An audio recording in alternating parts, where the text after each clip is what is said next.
Hey everyone, it's the Grumpy Meeple coming back with another unboxing video. This time for something totally new.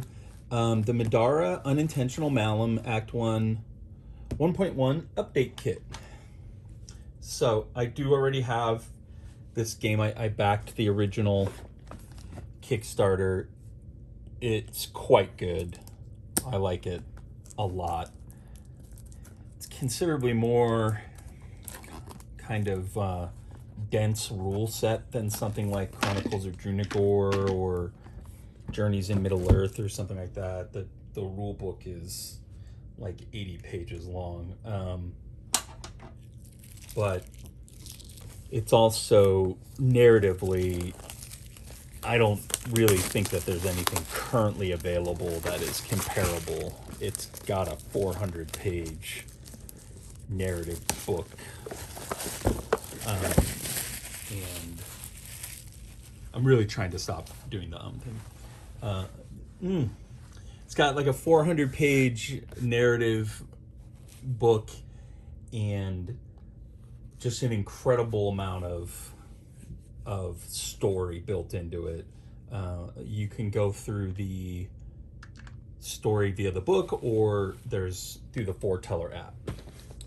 But this unboxing is purely for the update pack because I already have the core game and it's kind of a mess right now. I'm going to have to reorganize everything, and I left it that way because I knew that there was a ton of crap in this box that was going to just replace stuff in that box anyways.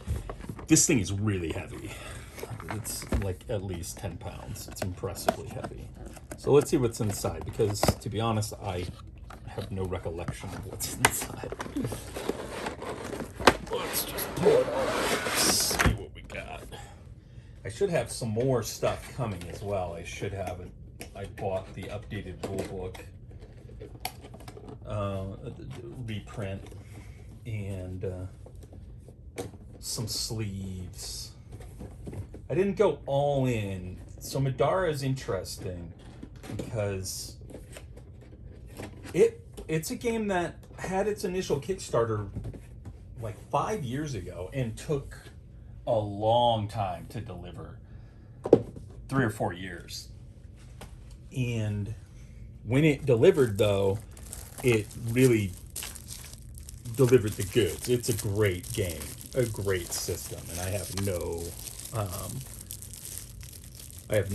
kind of qualms about backing it. And once word of that started getting out, and you started seeing YouTubers covering the game and saying, you know, guys, holy crap, this game is really good, then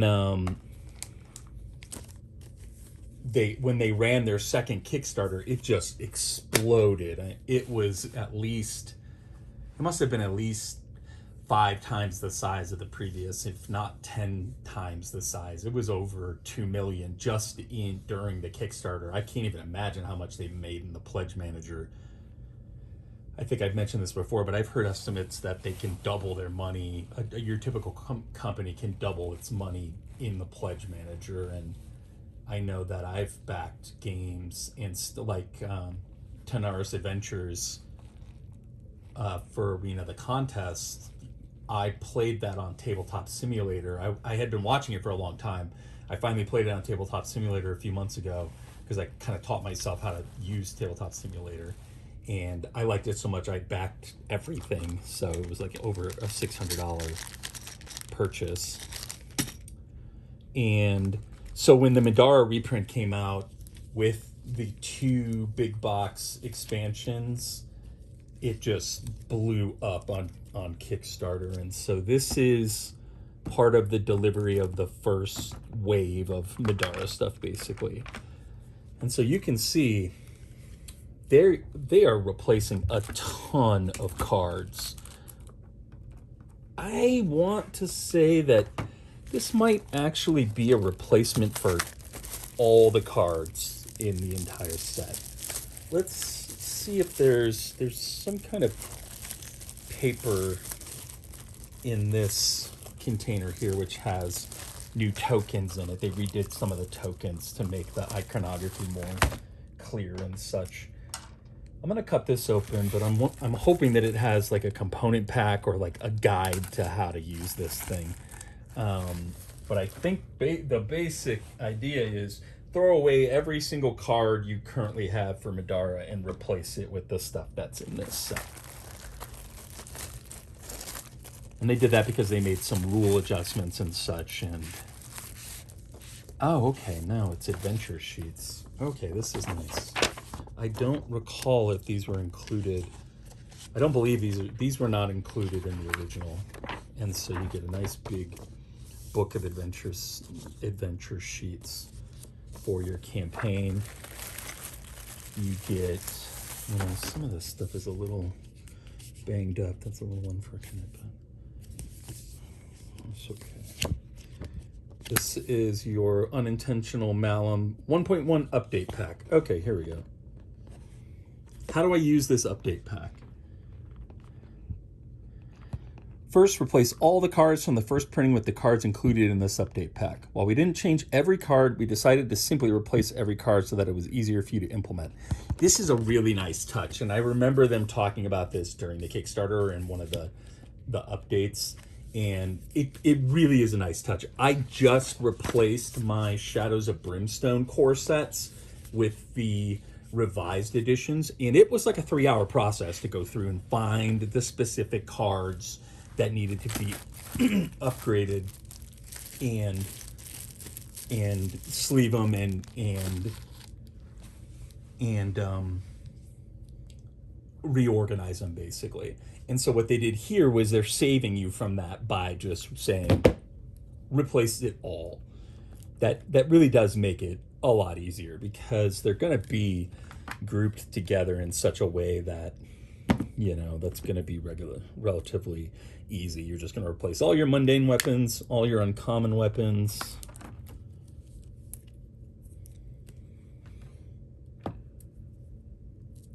Some of your rarer weapons. They give you another decoder. This is for, there's hidden text in the game, in the manual, the adventure guide, so that you don't spoil things for yourself. And so you use that to decrypt it basically. So we've got just hundreds and hundreds of cards. And I believe that this was free for returning backers with the pledge. I backed the pledge to get the 2 expansions on top of the original core set that I already have. You've got your initiative cards, you get all sorts of item cards. And so this really is a nice touch because it is going to make it a lot easier to mundane unique weapons to replace these, because you don't have to hunt around. You just trash everything you have and put it here. My problem is I'm pretty sure I sleeved all those cards, so that's going to be a little bit of a lift. So just like a gargantuan pile of item cards. This is all gear and items that you can get, as far as I can tell. You've got the game features hidden cards of various types. So you've got your medium hidden cards. Do not open until specifically instructed to do so. And then you get your large hidden cards. Now I played like 10 quests maybe into Middara before they announced this reprint, and then when I heard that they were redoing the rules and reprinting all the cards, I decided to stop and just restart when the game shows up finally. And I don't think I even got to the point where I was opening those decks yet. I'm not entirely sure what's going on here. I think there might be some new content here. So these, I don't recall. This is a different, like an alternative art set for, oh, they must have done this because people, I believe that these came with the art book in the first edition. So it's just it's a different art set for the 4 main characters, and I think that the abilities might actually even be different on here too. It's been a very long time since I looked at this stuff, so bear with me. So they're giving you the new cards, the new initiative cards. These must be updated monster cards. I'm surprised that they didn't end up having to update all. Oh, they did, of course. There's this giant book full of encounter cards, basically. You've got new cards for your kind of player guide, and kind of larger cards, tarot cards for various things in the game. These are for the single player mode, I believe. Got a random token floating around. Throw that over there. Even more ability cards for the assemblage tree, it looks like. And then you've got some Sanctus cards and some enemy initiative cards and stuff. So just an insane pile of content here. Oh, and there are some promos in here that, like, I probably wouldn't have had before, or they were in the stretch goal box and I may not have gotten them out yet. The Scythe of Idols. This is awesome. The game is really, really cool, and I know that it's still available on their website, Middara.com, or at least the last time I looked, it was still available to late pledge. You're paying quite a bit more than you would have during the Kickstarter, but I'm loath to even get the box for this thing. It's so big, but I'll do it for you guys so you can get a sense of what you're getting for your money. Oh my God. Here is Middara. It will not even fit in screen. Let me move all this crap out of the way and maybe I can get it onto the screen. Oh.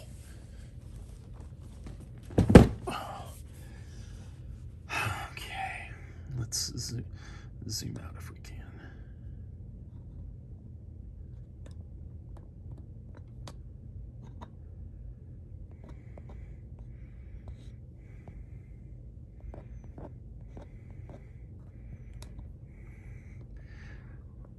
Either way, you can get a sense of just the scope of this thing. It is colossal. The Drunagor box, the Chronicles of Drunagor box, is quite big. This is at least twice the size of that. And the only thing I have that's comparable to it in size, Gloomhaven, obviously, but that Gloomhaven box is basically trash. It's very thin and kind of bowed and whatnot, and I don't really use it anyways.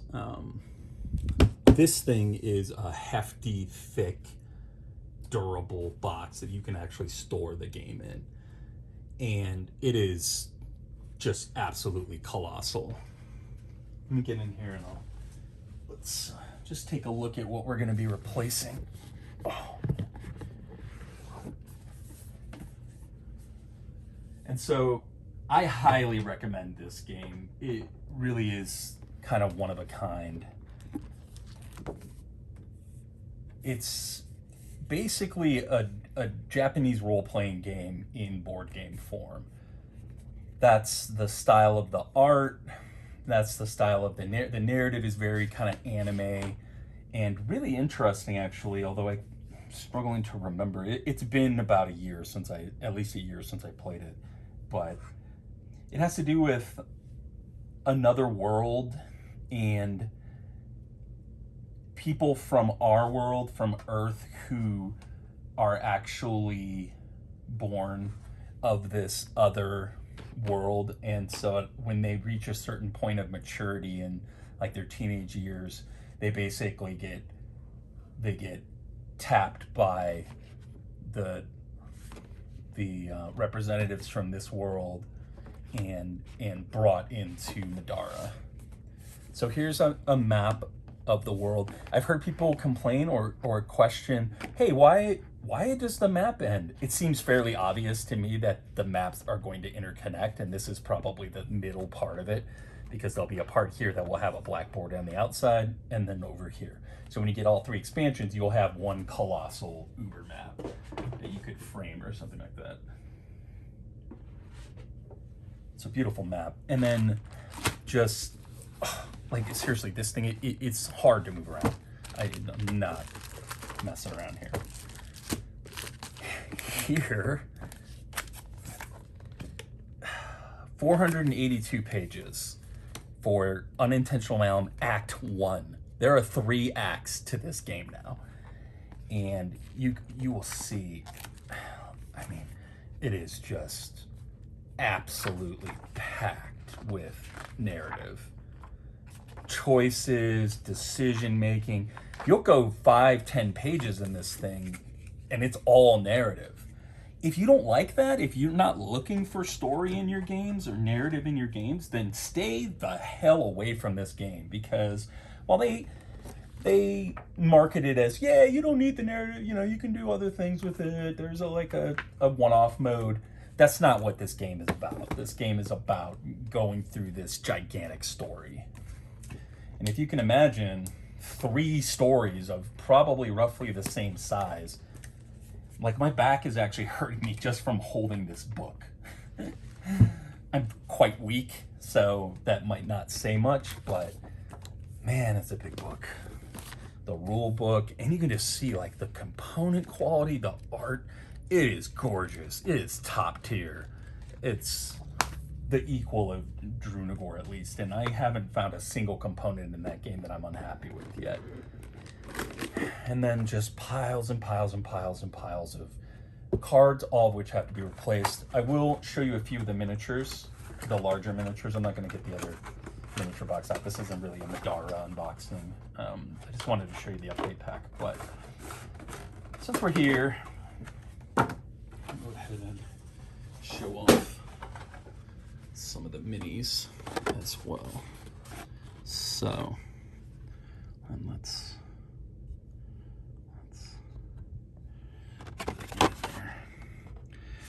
to be honest, I have no idea what most of these things are supposed to be. But you can see, like, that is an incredible miniature. This, like, insane deformed tree. Here you've got the guy who's on the front of the box. And again, just like look at the sculpted detail, the rich, deep detail. And then you've got this bizarre creatures. So, you know, and then this tentacled abomination as well. So one of the games that I've heard this compared to is Kingdom Death Monster. And I think that's actually a pretty apt comparison. Because of the scale of it, and because of the business model that Middara, that Succubus Publishing seems to be taking with the game, it's very much modeled off the KDM model, where they're selling, on Middara.com, they're selling like resin packs, resin replacements for miniatures that are in the game or upgrades. And so they're very much kind of using KDM as their kind of guide path. I'll show you the tiles too, because they're unusually cool as well. So, you know, some of the tiles are fairly normal looking, but some of them, do you see that reflective? It has like this, I forget what it's called, spot UV, I believe, on the actual tiles. And so look how the color pops on that river and how it has that glossy sheen, you know, much like a river might. You see it here. You can see it's picking out some of the details in the tile. Same thing here. You've got like some brambles and such that are kind of called out. So don't kid yourself with this game. It is complicated. It is an investment of years probably to play through this, unless you just if you're not adulting, if you don't have kids, if you're not, like working full time, you blast through this, and I don't know, I can't imagine it would take you less than a month. But for somebody with my relatively limited amount of, show you some more of the tiles, relatively limited amount of free time, it is an epic task to try and finish this game. Now, since Middara came out, there's another game that's come along that I would consider to be even closer to it in terms of kind of a similarity of playstyle and that, or scale as well, and that's Storm Thunder. I haven't backed Storm Thunder yet. They do have the late pledge open, and they're really not kind of like upcharging for the late pledge, so I do intend to back it. For whatever reason, I just keep forgetting to actually go and complete the pledge.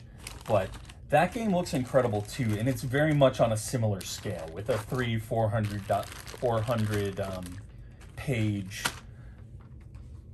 campaign book, dozens of characters and incredible monster miniatures. And that game, while this is what I would call like a JRPG in a box, that game is much more, from what I can understand, they're taking a lot of influence from BioWare and from games like Knights of the Old Republic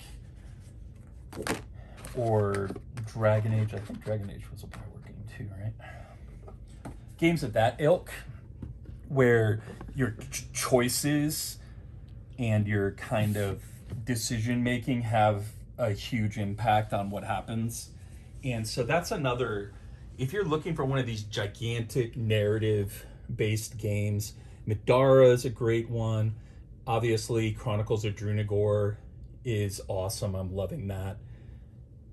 You've got Storm Thunder as a possibility with a lot darker kind of base setting, but also with a lot of humor in it from what I've seen. And it's pretty funny actually.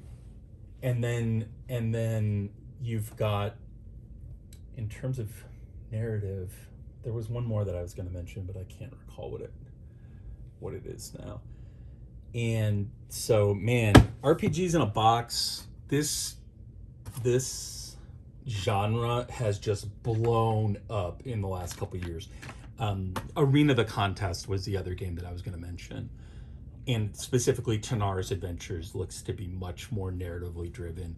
But even the first game, they're doing some really interesting stuff in that game with puzzle solving and stuff that I've never seen in another dungeon crawl. And a really cool battle system, very simplistic, but with depth.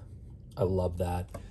Where you could teach somebody to play it in a couple minutes, but takes hours to master, and it's all kind of contextual, so it's based off of where you're at and where your enemy is positioned and movement and such like that. So very, very cool stuff coming out kind of across the board in the RPG area. If you're a fan of these kinds of games, man, it is the golden age. And I just keep buying them, and I'm not gonna stop buying them, because sooner or later, my fear is that this incredible board game blitz that we've been in for the last 10 years or so is gonna slow.